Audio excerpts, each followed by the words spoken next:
কিন্তু আল্লাহর নবী, বিশ্ব নবী, দু জাহানের বাদশা, রাহমাতুল লিল আলামিন পবিত্র জবানে ঘোষণা করেছেন, আমার কোন উম্মতের যদি সাকরাতুল মউত শুরু হয়ে যায়, ওই সময়টাতে ওই ব্যক্তির কোন সন্তান, ছেলে মেয়ে, নাতি পুতি অথবা মসজিদের ইমাম সাহেব, মসজিদের মুয়াজ্জিন সাহেব বা এলাকার কোন যুবক বা মাদ্রাসার কোন ছাত্র তার নিকটে বসে যদি কোরআনে কারীমের দিল, কোরআনে কারীমের কলব, সূরা ইয়াসিন তেলাওয়াত শুরু করে, আল্লাহর নবী রাহমাতুল লিল আলামিন বলেন, ওই বান্দার রূহ ততক্ষণ পর্যন্ত কবজ করা হবে না, আজরাইল ততক্ষণ পর্যন্ত তার রূহটা বের করবে না, যতক্ষণ পর্যন্ত জান্নাতের একটা ফেরেশতা আছে, ওই ফেরেশতার নাম হলো রিদওয়ান।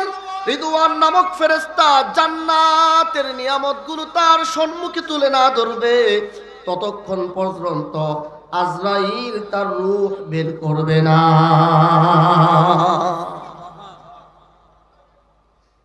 জান্নাতের নিয়ামত যখন তার সম্মুখে উঠায় ধরবে, জান্নাতের নাজ নিয়ামত যার বর্ণনা, যার মেসাল, যার দৃষ্টান্ত দুনিয়ার কোন বস্তুর সাথে দেওয়া যাবে না। কথা কোন ঠিক কিনা? এত সুন্দর সুন্দর নিয়ামত গুলো যখন সে দেখতে থাকবে, তার মৃত্যুটা কত সুন্দর হবে ব্যাখ্যাটা বুঝেন। একজন মা বাচ্চাকে গোসল করায় ঘুম পাতাবে, খাটের উপর শোয়াইছে, স্তনের বুটাটা মুখে দিছে। এবার যদি দিনদার মহিলা হয়, কোরআনে কারীম শোনায়া শোনায়া, রাসূলের নাচ শোনায়া শোনায়া ওনাকে ঘুম পাড়ায় দিচ্ছে বাচ্চাকে। বাচ্চা এবার দুধ খাচ্ছে আর ঘুমের জগতে চলে যাচ্ছে। মা যখন বুঝতে পারে আমার সন্তান এখন ঘুমিয়ে গেছে, তখন মা আস্তে করে তার মুখ থেকে স্তনের বুটাটা সরায় নেয়। আপনারা বলেন তো, ঘুমন্ত শিশু কি বুঝতে পারে? আরো জোরে কর না কেন? ঘুমন্ত শিশু বুঝতে পারে? বুঝতে পারে না। মা কখন তার মুখ থেকে স্তনের বুটাটা সরায় নিছে।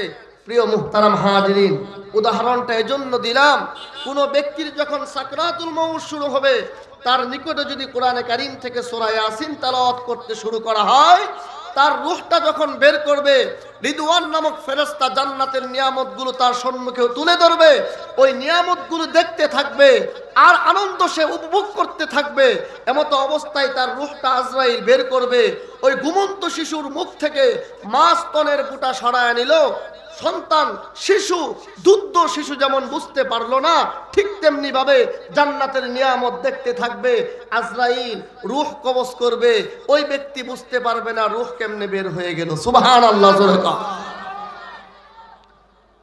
এখন বুঝেন, আলোচনা এখনো ঢুকি নাই। ঢুকার আগে আপনাদেরকে এখানে কিছু কথা বলতে চাই।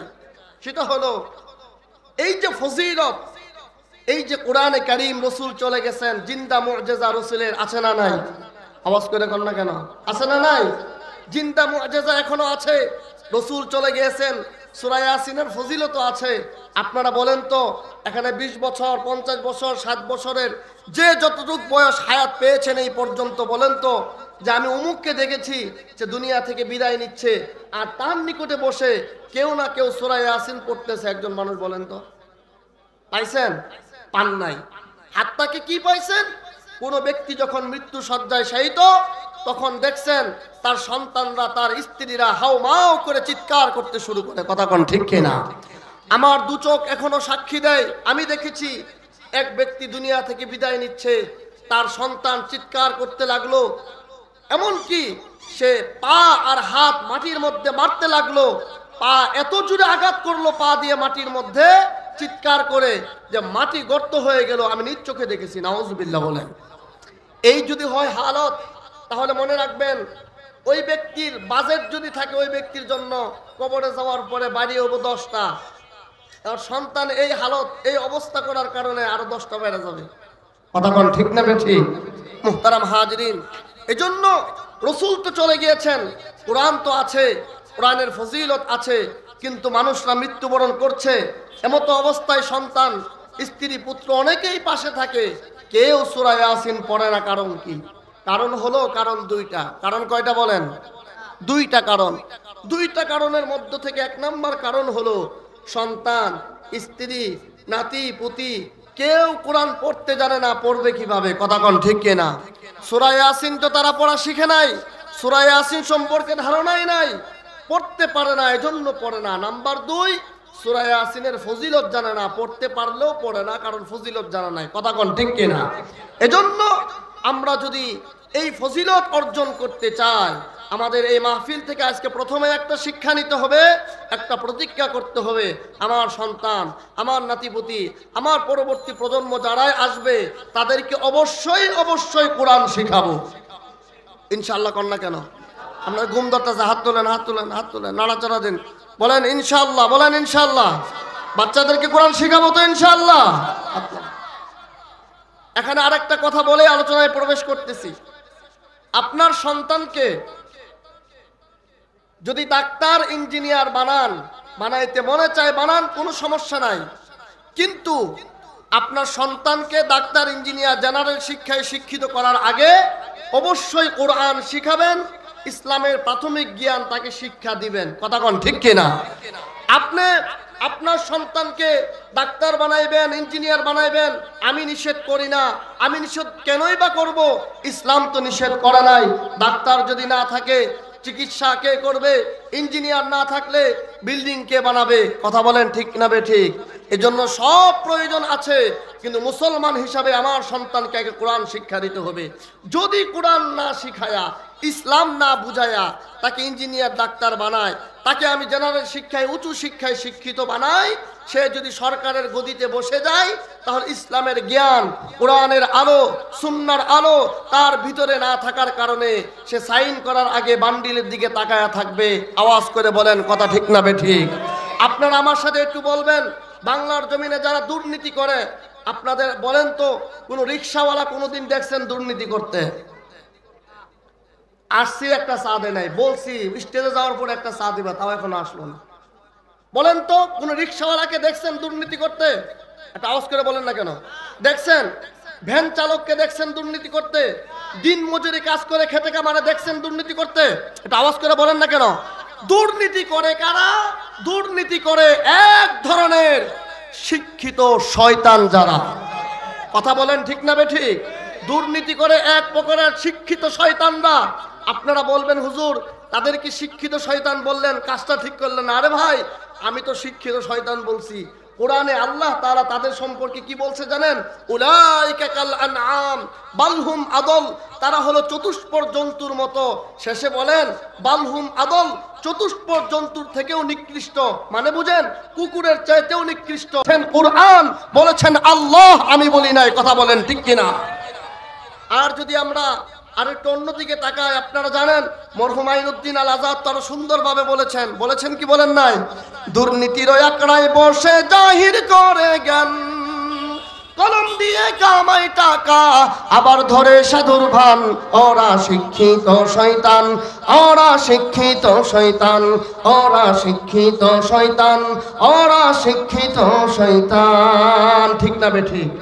এজন্য আমি যেই মেসেজটা এখান থেকে দিতে চাচ্ছি, আপনার সন্তানকে উঁচু শিক্ষায় শিক্ষিত করবেন, ঠিক আছে, কিন্তু যদি কোরআনটা ঢুকায়া দেন, যদি আপনি সুন্নাহ ঢুকায়া দেন, তাহলে দুর্নীতি মুক্ত করার সমাজ গঠন করার জন্য চিল্লাফিল্লি এরকম মাঠে ময়দানে ওই যে যখন নেতা কর্মীদেরকে দাওয়াত দিবেন, এভাবে বলতে হবে না আমরা দুর্নীতি মুক্ত সমাজ গড়তে চাই। আরে কি বলবো, যেই কথা বলতেছে হ্যাঁ টাটকা একটা দুর্নীতিবাদ শয়তান আপনার সামনে দাঁড়ায় কইতেছে দুর্নীতি মুক্ত সমাজ গড়ব। কথা বলেন ঠিক না ঠিক?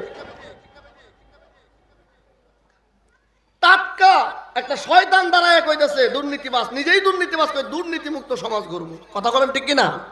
এজন্য এগুলো দিয়ে কাজ হবে না। সমাজ সুন্দর করতে চান, রাষ্ট্র সুন্দর করতে চান, কোরআনের কোনো বিকল্প নাই, কোরআনের শিক্ষার কোনো বিকল্প নাই। মুসলমান আওয়াজ করে বলেন কথা ঠিক কিনা? এজন্য আপনার সন্তানকে কোরআন শিখাবেন, বলেন ইনশাআল্লাহ। আল্লাহ সুবহানাহু ওয়া তাআলা সব ভাইকে তৌফিক দান করুন, বলি আল্লাহুম্মা আমিন।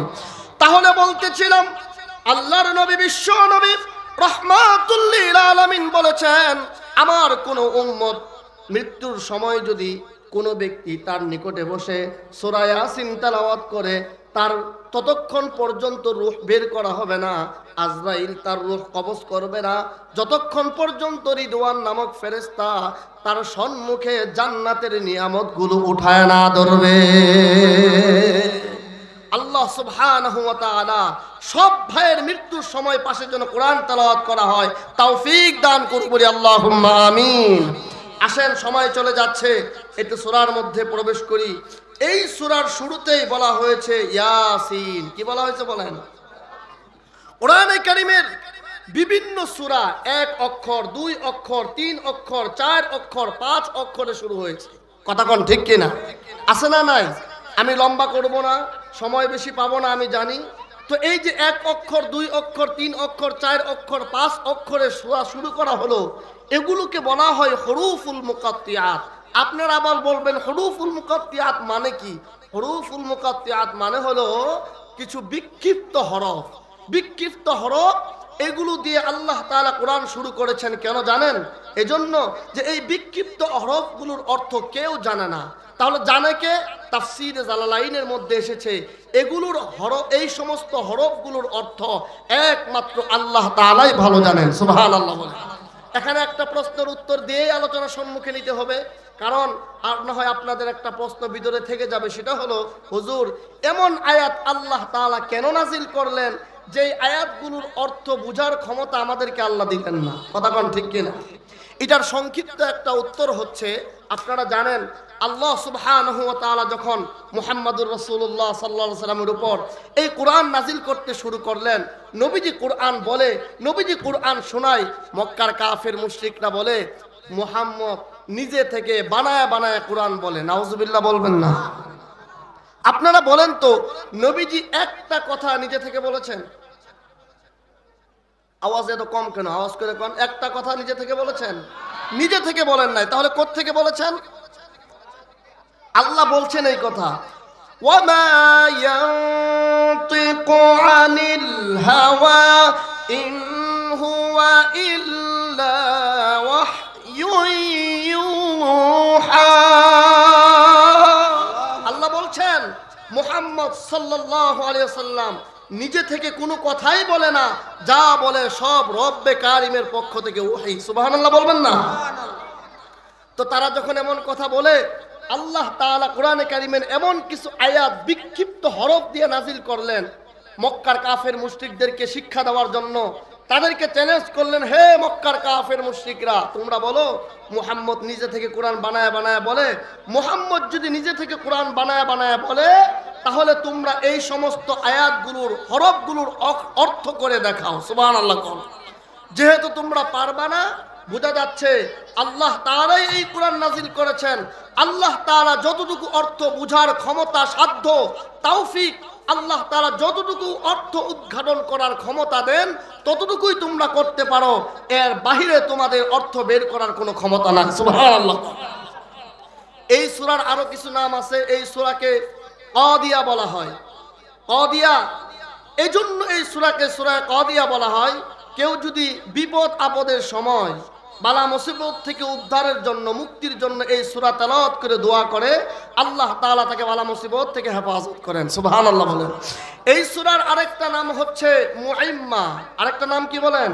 মুআইম্মা। এর অর্থ হচ্ছে শত্রু পক্ষকে অন্ধ বানায় দেয়। সুবহানাল্লাহ বলবেন না? আল্লাহর নবী যখন হিজরত করবেন, রাত্রেবেলা ঘর কাফের মুশরিকরা ঘিরে ফেলেছে। কথা কোন ঠিক কিনা? বের হয়ে যাবেন কেমনে? এক মুষ্টি বালি নিলেন, সূরা ইয়াসিন তেলাওয়াত করলেন, ফু দিলেন, ছিটায় দিলেন। আল্লাহ তাআলা নিজ কুদরতি ক্ষমতায় এই বালিগুলো প্রত্যেকটা কাফেরের চোখের মধ্যে ঢুকায়া দিলেন। তারা চোখ দেওতে শুরু করলো। তাদের সামনে দিয়ে রাসূল বের হয়ে যায়, তারা দেখে না। সুবহানাল্লাহ কন্না কেন? ইমাম কুরতুবী রাহমাতুল্লাহি আলাইহি তাফসীরে কুরতুবীর মধ্যে লিখেছেন, একদিন পুলিশ তাকে ধাওয়া করলো। পুলিশের হাত থেকে বাঁচার জন্য যখন দিয়েছে দূর, এক জায়গায় গিয়ে হুচুট খেয়ে পড়ে গিয়েছে। এখন বুঝতে পারলেন পুলিশ তো আমাকে ধরে ফেলবে, এজন্য উনি সূরা ইয়াসিন তেলাওয়াত করতে শুরু করলেন। ইমাম কুরতুবী রাহমাতুল্লাহি আলাইহি লেখেন, আমি যখন সূরা ইয়াসিন তেলাওয়াত করতে শুরু করেছি, আমি দেখতেছি পুলিশরা আসলো, আমার সামনে নামলো, আমাকে খুঁজতেছে, আমি তাদের সম্মুখে, কিন্তু আমাকে দেখে না, আমি তাদেরকে দেখি। এই যে আড়াল, এটা কে করে দিয়েছেন? কিসের বদলতে, কিসের বরকতে? সূরা ইয়াসিনের বরকতে। সুবহানাল্লাহ কইবেন না? এই জন্য এই সূরাকে সূরা মুআইম্মা বলা হয়। যাই হোক, সময় শেষ হয়ে যাচ্ছে, চলেন একটু সূরার মধ্যে প্রবেশ করি।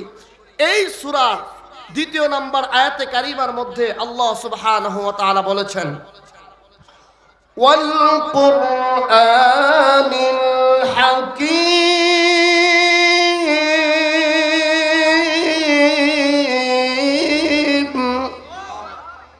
এর অর্থ হচ্ছে জ্ঞানে পরিপূর্ণ, বিজ্ঞানে পরিপূর্ণ কোরআনে কারীমের শপথ। সুবহানাল্লাহ কোন? বলবেন এই শপথ কে করলো? এই শপথ করেছেন আল্লাহ সুবহানাহু ওয়া তাআলা। আল্লাহর মতো সত্তা উনি বলছেন জ্ঞানে পরিপূর্ণ, বিজ্ঞানে পরিপূর্ণ এই কোরআনে কারীমের শপথ। সুবহানাল্লাহ বলবেন না? আপনারা জানেন কিনা আমি জানি না, এই কোরআন আমরা হতভাগা মুসলমানরা, আমাদের জন্যই তো এই কোরআন, কিন্তু আমরা এই কোরআন পড়ি না, অর্থ ব্যাখ্যা জানবো তো দূর কি বাত, কথা কোন ঠিক না বেঠি? কিন্তু কাফের মুশরিকরা তারা এই কোরআন রিসার্চ করে, শুধু পড়ে না, এটা গবেষণা করে। এই যে আমরা নতুন নতুন আবিষ্কার দেখি, এগুলো কিন্তু কোরআন থেকেই তারা গবেষণা করে বের করে। সুবহানাল্লাহ জোরে কোন? এজন্য এই কোরআন গবেষণা করতেছে শুধু এই যুগে না, এই 1450 বছর আগেও করছে, কথা কোন ঠিক কিনা? হযরত ওমর রাদিয়াল্লাহু তাআলা আনহুর খেলাফত কালে ইহুদিরা এই কোরআন গবেষণা করতে গিয়ে দেখে কোরআনের এক জায়গায় নাম হলো সূরা ইয়াসিন।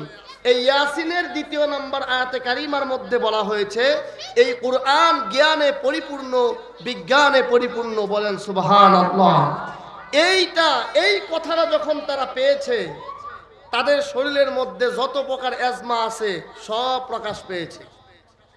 কথা কয় না দি, ওয়াজ বুঝেন না? কথা বুঝেন কি বুঝেন না? এই যুগেও দেখবেন মুল্লাদের কথা শুনলে কিছু লোক আছে এদের শরীরের মধ্যে অ্যালার্জি চুলকায়। কথা কোন ঠিক না ঠিক? যদি বলা হয় মুল্লারা বুঝে, মুল্লারা জ্ঞানী, কয় না না, মুল্লারা বুঝে না, মুল্লারা জ্ঞানী না। এরা ওই হযরত উমরের যুগের ইহুদিদের উত্তরসূরি।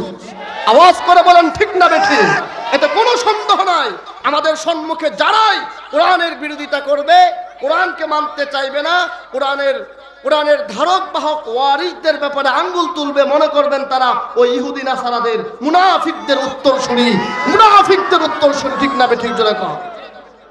এজন্য মুহতারাম হাজিরিন, এই ইহুদির বাচ্চারা কোরআন গবেষণা করতে গিয়ে যখন এই বিষয়টা পাইল, তারা নিজেদেরকে মানাইতে পারলো না।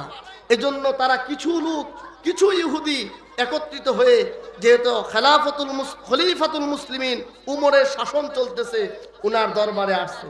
আয়েশা বলে, খলিফাতুল মুসলিমিন, আপনাদের কোরআন গবেষণা করতে গিয়ে দেখলাম এই কোরআনের মধ্যে বলা হয়েছে কোরআন নাকি জ্ঞানে পরিপূর্ণ, বিজ্ঞানে পরিপূর্ণ। তাহলে তো বোঝা যাচ্ছে এই কোরআন যারা বুঝে, কোরআন যারা সাথে রাখে, তারাই তো বড় জ্ঞানী। কথা বল ঠিক কিনা? তো উনারা বলেন, খলিফাতুল মুসলিমিন, আমাদের তো বিশ্বাস হয়, আমাদের কি হয় না বলেন? বিশ্বাস হয় না। তো খলিফাতুল মুসলিমিন বললেন, কি করলে বিশ্বাস হইব? কয়, আপনাদের তাহলে পরীক্ষা দিতে হবে, যদি পরীক্ষায় পাশ করতে পারেন তাহলে বিশ্বাস করব, আর পরীক্ষায় ফেল করলে বিশ্বাস করব না। কয়, কেমন পরীক্ষা? কয়, আপনাদেরকে কিছু প্রশ্ন করব, এই প্রশ্নগুলোর উত্তর যদি আপনারা আপনাদের কোরআন থেকে দিতে পারেন। কোত্থেকে? নিজে থেকে না কোরআন থেকে? কোরআন থেকে দিতে পারেন, তাহলে নাকে খত দিয়ে স্বীকার করে নিব কোরআন সত্য, কোরআনে যা বলা হয়েছে সব সত্য, কোরআন জ্ঞানে পরিপূর্ণ, বিজ্ঞানে পরিপূর্ণ, মুসলমানরাই পৃথিবীর জমিনে সবথেকে বড় জ্ঞানী। আল্লাহু আকবার। হযরতে উমর বললেন, ঠিক আছে, প্রশ্ন করো। সুবহানাল্লাহ কোন? লক্ষ্য করেন মুহতারাম হাজিরিন, খলিফাতুল মুসলিমিন হযরতে উমর রাদিয়াল্লাহু তাআলা আনহুর মজলিসে ইহুদিরা এবার প্রশ্ন করতে শুরু করলো। বলছো, গো খলিফাতুল মুসলিমিন, কোরআন যদি জ্ঞানে পরিপূর্ণ হয়ে থাকে, বিজ্ঞানে পরিপূর্ণ হয়ে থাকে, আমাদের প্রথম নাম্বার প্রশ্নের উত্তর দিবে। প্রথম নাম্বার প্রশ্ন হলো, বলেন দেখি পৃথিবীর জমিনের মধ্যে এমন কোন দুই ভাই একসাথে জন্মগ্রহণ করেছিল, একসাথে মৃত্যুবরণ করেছিল, একসাথে জন্ম একসাথে মৃত্যু। এত সত্ত্বেও দুই ভাইয়ের মধ্যে বয়সের ব্যবধান হলো 100 বছর। কত বছর? 1-2 ঘন্টা। আওয়াজ করে কন না কেন? এই দুই ভাইয়ের নাম কি? ঘটনাটা কিভাবে ঘটেছিল? এই ঘটনার কথা আপনাদের কোরআনের কোথায় আছে? কোরআন থেকে উত্তর দিতে হবে, অন্যথায় কিন্তু উত্তর সহি হবে না।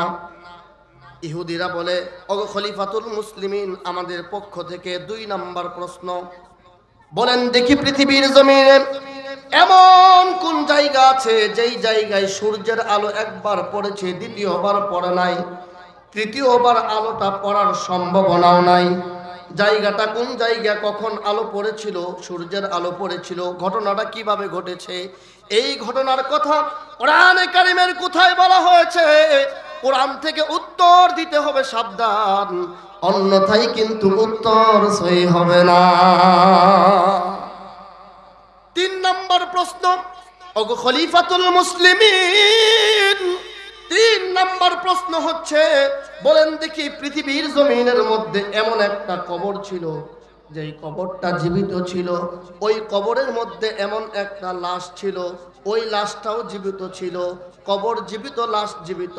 কিছুদিন পর ওই কবর থেকে লাশটা বের হয়েছে, স্বাভাবিকভাবে জীবনযাপন করেছে, আবার মৃত্যুবরণ করেছে। কবরটার নাম কি? লাশটার নাম কি? ঘটনাটা কিভাবে ঘটেছিল? ঘটনার কথা কোরআনের কোথায় বলা হয়েছে? সাবধান, কোরআন থেকে উত্তর দিতে হবে, অন্যথায় উত্তর সহি হবে না। 4 নম্বর প্রশ্ন, ওগো খলিফাতুল মুসলিমিন, 4 নম্বর প্রশ্ন হচ্ছে, বলেন দেখি পৃথিবীর জমিনের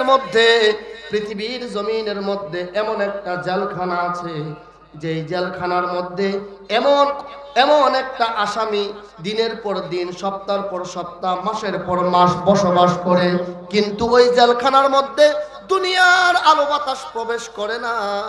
ওই জেলখানার আসামিটার দুনিয়ার আলো বাতাসেরও প্রয়োজন পড়ে না। এত সত্ত্বেও দিনের পর দিন, সপ্তাহের পর সপ্তাহ, মাসের পর মাস অবস্থান করে। জেলখানাটার নাম বলবেন, আসামিটার নাম বলবেন, উত্তর দিতে হবে কোরআন থেকে, অন্যথায় কিন্তু উত্তর সহি হবে না। কয়টা প্রশ্ন কন? আওয়াজ করে কয় না দিই? সবাই কন নাই তো? আরো আওয়াজ করে কন। সবাই আওয়াজ যদি দেন তাহলে বলবো, আর না উঠে যাবো না। এমনি তো শুরু থেকে এসে ভাল লাগে নাই, এখন আবার মনোযোগ দিচ্ছেন, একটু ভাল লাগতেছে। কথা কন ঠিক কিনা? আমি একটু অন্যরকম, ঠিকঠাক থাকবেন, কোনো ধমক টমক খাইবেন না, উল্টা পাল্টা করবেন, আমি একটু ধমক টমক দিব। আচ্ছা বলেন তো, শুরুতে একটা ধমক দিছি, এই মাহফিলের মধ্যে কি ওই জিনিসটা নিয়ে আসা ঠিক হয়েছে? আপনারা বড়রা তো কেউ ধমক টমক দিলেন না, আমি না করার পর উঠতেছে না, এই জন্য ধমক দিচ্ছে যাতে উঠা যায়। সুবহানাল্লাহ কহ। এখন খলিফাতুল মুসলিমিন উনার দরবারে ডাইনে বামে তাকায় দেখে এক পাশে বসে আছে রইসুল মুফাসসিরিন আব্দুল্লাহ ইবনে আব্বাস। সুবহানাল্লাহ কয় না কেন? তো খলিফাতুল মুসলিমিন বলতেছেন, আব্দুল্লাহ ইবনে আব্বাস, এই যে ইহুদিদের পক্ষ থেকে 4টা প্রশ্ন করা হয়েছে, উত্তর দিতে হবে কোরআন থেকে, পারবানি কোরআন থেকে উত্তর দিতে? আব্দুল্লাহ ইবনে আব্বাস বলে, খলিফাতুল মুসলিমিন, চিন্তা করবেন না, মুহূর্তের মধ্যেই আল্লাহর রহমতে আমি তাদের 4টা প্রশ্নের উত্তর কোরআন থেকে দিয়ে দিচ্ছি। চিল্লায় বলেন না আল্লাহু আকবার। এবার আব্দুল্লাহ ইবনে আব্বাস রাদিয়াল্লাহু তাআলা আনহু উত্তর দিতে গিয়ে সূরাতুল বাকারা, সূরার নাম কি? সূরাতুল বাকারা 259 নম্বর আয়াতে কারিমা তেলাওয়াত করতে শুরু করলেন। সুবহানাল্লাহ। আও কাল্লাযী মাররা আলা ক্বরিয়াতিন ওয়া হিয়া খাওয়াতুন আলা উরুশিহা ক্বালা আন্না ইউহয়ী হাযিহিল্লাহু বা'দা মাউতিহা فأماته الله 100 عام ثم بعثه قال كم لبثت قال لبثت يوما أو بعض يوم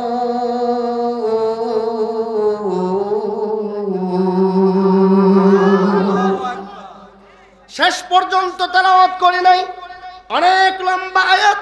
হাফেজে কোরআন শরীফের আধা পৃষ্ঠা 3 নাম্বার পারার 2 নাম্বার পৃষ্ঠার মধ্যে পেয়ে যাবেন। কোন সুবহানাল্লাহ। কিন্তু সংক্ষেপে তরজমার মধ্যেই উত্তরটা চলে আসবে, আয়াতও চলে আসবে। ঘটনাটা হলো আল্লাহ সুবহানাহু ওয়া তাআলার জুলুল কদর একজন নবী, নবীর নাম হচ্ছে হযরতে উযাইর আলাইহিস সালাতু ওয়াস সালাম। নবীর নাম কি? উযাইর। বলেন না সবাই কোন? উযাইর আলাইহিস সালাতু ওয়াস সালাম। এ আল্লাহর নবী উযাইর আলাইহিস সালাতু ওয়াস সালাম একদিন সফরে বের হয়েছেন। অল্প পানি নিছেন, পাত্রে অল্প পানি নিছেন আর শুকনো কিছু খাবার নিছেন। প্রাইভেট কার হিসাবে তৎকালীন সময়ের একটা গাধা নিছেন। সুবহানাল্লাহ। তৎকালীন সময় তো আমাদের ইঞ্জিনের প্রাইভেট কার ছিল না, ছিল নাকি? তৎকালীন যুগের প্রাইভেট কার হিসাবে একটা গাধা নিছেন, নিয়া একটা গ্রামের পাশ দিয়ে যাচ্ছেন। কেমন গ্রামের পাশ দিয়ে যাচ্ছেন আল্লাহ কোরআন বলেন, আও কাল্লাযী মাররা আলা ক্বরয়াতিন ওয়া হিয়া খাওয়াতুন আলা উরুশিহা। এমন একটা গ্রামের পাশ দিয়ে যাচ্ছেন যেই গ্রামের মানুষগুলো আল্লাহর হুকুম লঙ্ঘন করার কারণে আল্লাহ তাআলা তাদেরকে গজব দিয়ে ধ্বংস করেছেন। ধ্বংসাত্ম অবস্থায় জমিনের উপর পড়ে আছে। শেষ করার টাইম হয়েছে 8:30 থেকে 9:30 পর্যন্ত টাইম ছিল, অন্তত দিছে 50-এ। অঙ্ক শেষ করার টাইম হয়েছে।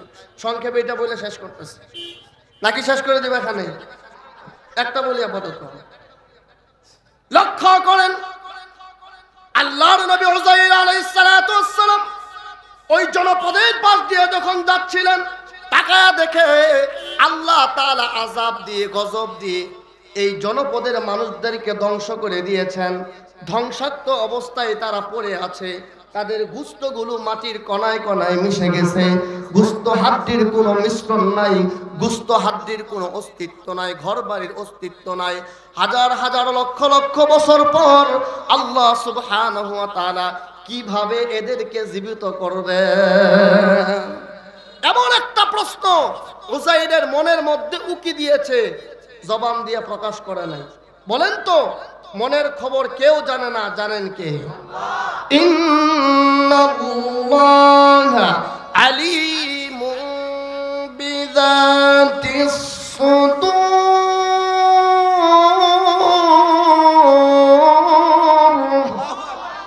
অন্তর্যামী কে? আরো আওয়াজ করে সবাই বলেন, অন্তর্যামী কে? আমরা অন্তর্যামী না, এজন্যই তো কিছু নেতা খেতা এরা কয় উত্তরার যদি একবার 18 আসনের এমপি হতে পারি, ভিতরে ভিতরে চিন্তা মাথার মধ্যে গিজগিজ করতেছে চিন্তাটা। এটা হইলো একবার 18 আসনের এমপি হতে পারলে টাকা কেমনে জমান লাগে দেখায় দিন। কথা কোন ঠিক কিনা? ভিতরে ভিতরে চিন্তা ভাবনা এমন। কিন্তু আমাদের সামনে আইসা বক্তব্য দেয়, আপনারা যদি আমাকে ভোট দিয়ে নির্বাচিত করেন, আমার জীবন মরণ সব আপনাদের জন্য কুরবান করে দিব। কথা কোন ঠিক কিনা? ভিতরে একটা, মাথার মধ্যে একটা গিজগিজ করতেছে, আমাদেরকে শোনায় একটা। আমরা তো অন্তর্যামী না, বুঝি না, ভোট দিয়ে দেখি আগের দশায়। কথা কোন ঠিক কিনা? চান্দুরে আর খুঁজা পাওয়া যায় না। তো আল্লাহ তাআলা অন্তর্যামী উযাইরের অন্তরের মধ্যে যখন এমন একটা প্রশ্ন ঘুরপাক খাচ্ছে, আল্লাহ জেনে আজরাইলকে পাঠায়া দিছে। ফাআমাতাহুল্লাহ, ওখানে উযাইর মৃত্যুবরণ করছে। সুবহানাল্লাহ। আল্লাহর কোরআন বলছে ফাআমাতাহুল্লাহ, আল্লাহ তাআলা ওই জায়গায় তাকে মৃত্যু দিলেন।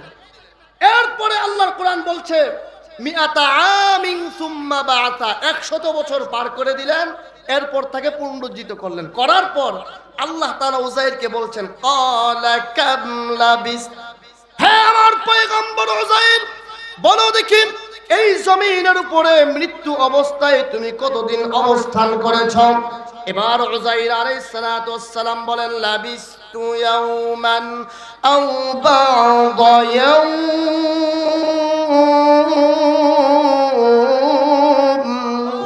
ওগো আল্লাহ, আমার তো মনে হয় একদিন দিন বা অর্ধ দিন মৃত্যু অবস্থায় এই জায়গায় ছিলাম।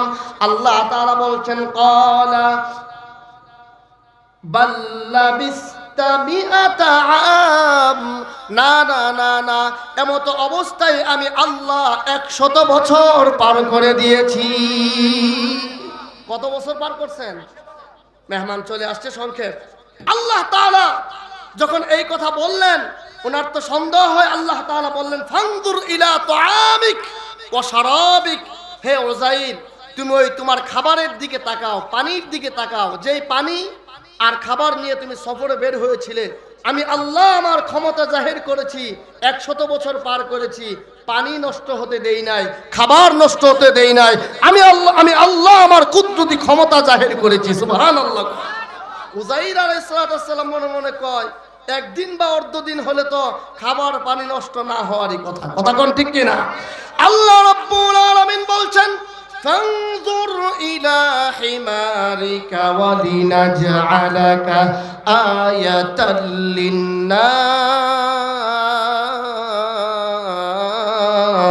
লিন্নাস। হে উযাইর, ওই যে গাধা নিয়ে যাচ্ছিলেন, গাধার দিকে তাকায় দেখো। এবার উযাইর আলাইহিস সালাতু ওয়াস সালাম ওই দিকে তাকায় দেখে ওই গাছের অস্তিত্ব নাই, গাধার কোনো অস্তিত্ব নাই। ওই জায়গাটা একটু উঁচু হয়ে আছে, মাটির উপর ঘাস জ্বালায় গেছে। উযাইর বুঝতে পারলেন ঘটনা অন্য কিছু হয়েছে।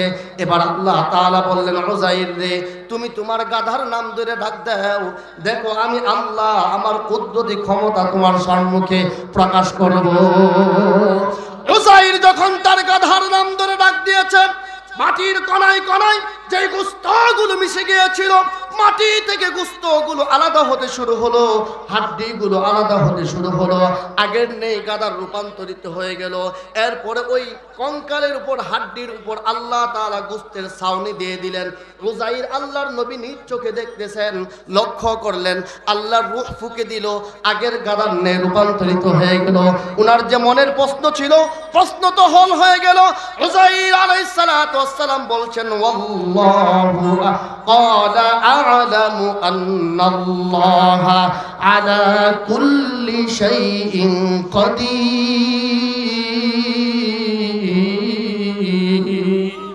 বলছেন আল্লাহ ভালো করে বুঝতে পারছি আপনি আল্লাহ সব কিছু করার ক্ষমতা রাখেন। সুবহানাল্লাহ। কথা কেন?